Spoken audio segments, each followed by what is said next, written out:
Kumusta mga kaibigan? Maligayang pagdating sa aking channel. Ipinakita ko sa iyo ang isang magandang balita tungkol sa Osgay Girl.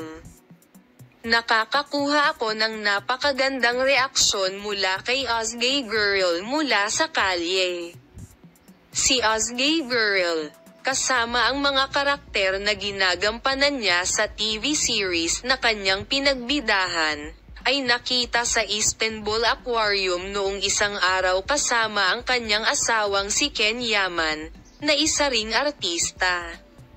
Nagsalita si Osgay Girl tungkol sa serye ng kasinungalingan, na isa sa mga proyekto ng summer season ng Kanal D, at napakahusay na umuunlad kami.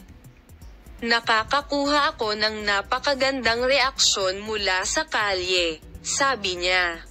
Dahil maaga naming sinimulan ang shooting ng sikat na aktor, nagkaroon ako ng pagkakataong magbakasyon, kahit maliit lang. Magsisimula ang set namin pagkatapos ng holiday.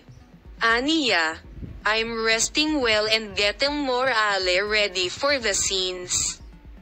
Ibinahagi din ng aktres na si Osgay Girl sa kanyang mga tagahanga kung gaano kaseryoso ang relasyon nila ni Ken Yaman at kung paano niya ito sinusuportahan sa kanyang bagong proyekto. Ibinahagi ng dream couple ng show world, ang matagumpay na aktor ng Turkey na sina Osgay Girl at Ken Yaman, ang sikreto ng pagpapanatili ng kanilang 13 taong kasal sa kanilang mga tagahanga. Ang mga sikat na pangalan na sina Osgay Girl at Ken Yaman ay pumirma ng isang bagong proyekto at pumunta sa isang pribadong holiday bago ang proyekto ay isa sa mga pinaka-pinag-uusap ang mga paksa sa social media. Manatiling nakatutok sa aming channel para sa mga larawan ng holiday at magagandang pagbabahagi ng mga sikat na pangalan.